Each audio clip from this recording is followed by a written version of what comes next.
Hello everyone, welcome back to my channel your Bangal Sonali. সকালবেলা আমার রুমের অবস্থাটা দেখেছো কতটা খারাপ হয়ে আছে।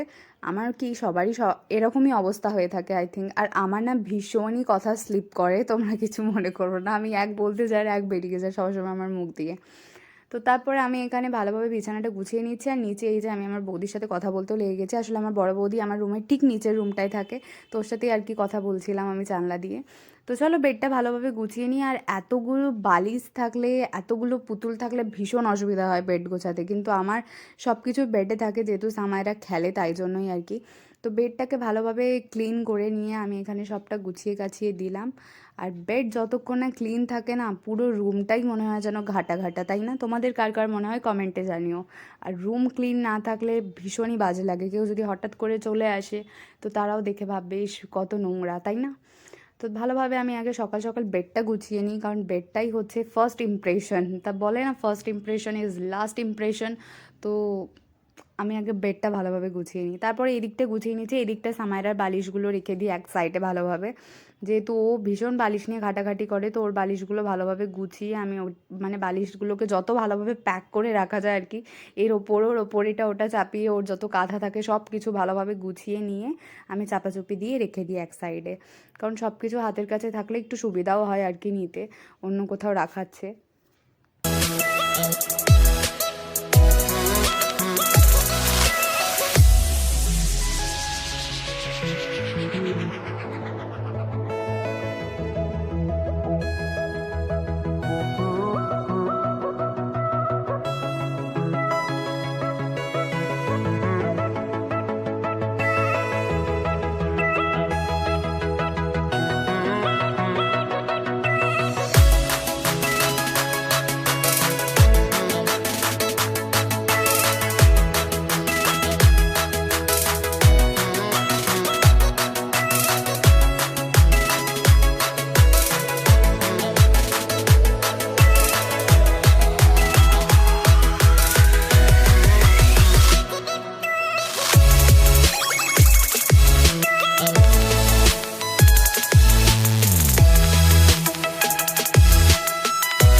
ওদিকে সব কাজটাই প্রায় কমপ্লিট। আর আজকে আমাদের রান্না হচ্ছে বাসন্তী পোলাও আর চিকেন কষা, সরি মাটন কষা। বারবার চিকেন খেয়ে খেয়ে এমন হয়ে গেছে না, আমি চিকেন কষাই আমার মুখ থেকে বেরোয়।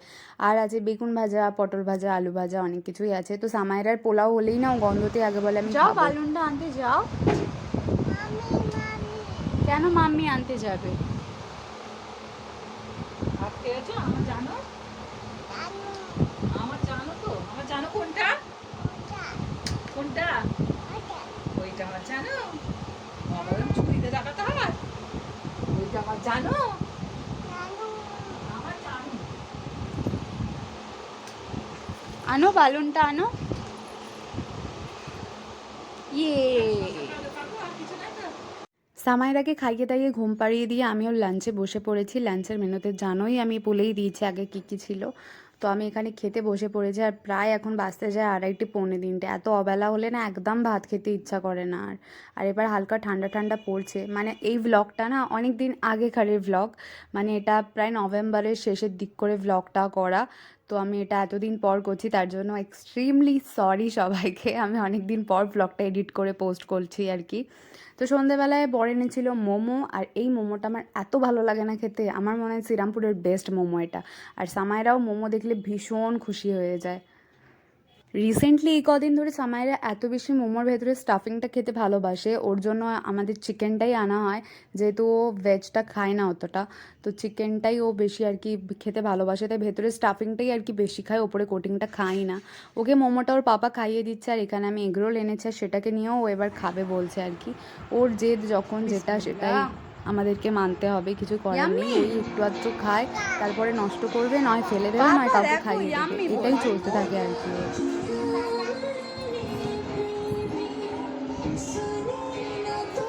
সামাইরা এখানে আমাকে এগ রোলটা খাওয়াতে এসেছে, আর আমি ওর কাছ থেকে নিয়ে আর কি খেয়ে নিচ্ছি, যেহেতু ভীষণ নষ্ট করে খাবার।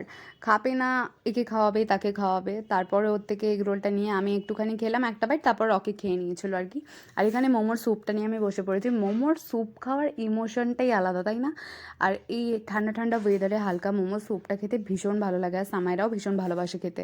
তারপরে আমি রাতের ডিনারে বানাচ্ছি আলুর পরোটা, তাই জন্য সব কিছু মশলা টশলা দিয়ে আর কি আলুর পরোটাটা মেখে নেবো। সরি, আলুর পরোটা না, আলুর স্টাফিংটা মেখে নেবো।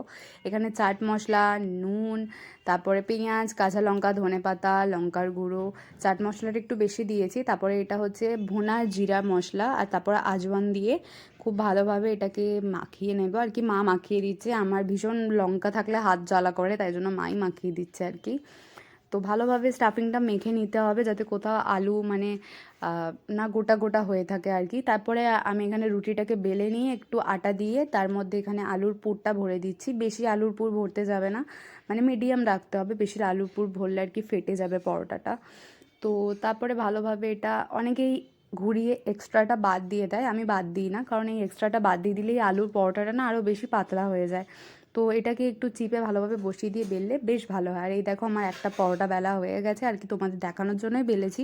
তারপরে সবকটা পুর আমি পরোটার মধ্যে ভরে নিয়েছি, আর এখানে মা বেলে বেলে দিচ্ছে আর আমি ভাজতে শুরু করে দিয়েছি অলরেডি। রাতের বেলা ডিনারে আলুর পরোটা, আচার হোক দই হোক সব কিছু দিয়ে জাস্ট দারুণ লাগে খেতে। আর গরম গরম আলু পরোটা খাওয়ার মজাই আলাদা। আর এই দেখো তোমাদেরকে দেখাচ্ছি, এতটাই গরম যে আমি ভালোভাবে ছিঁড়তে পারছিলাম না, তাই মাকেই বলছিলাম ছেড়ো। তো মা তারপরে করতে করতে আমার আর ভালো লাগছিল না, তাই জন্য একটা পরোটার কেচাপ নিয়ে আমি খেয়ে রাতের ডিনারটা কমপ্লিট করলাম। আর আজকের ব্লগটা এতটুকুই, ব্লগটার এন্ডিং করতেও ভুলে গেছি।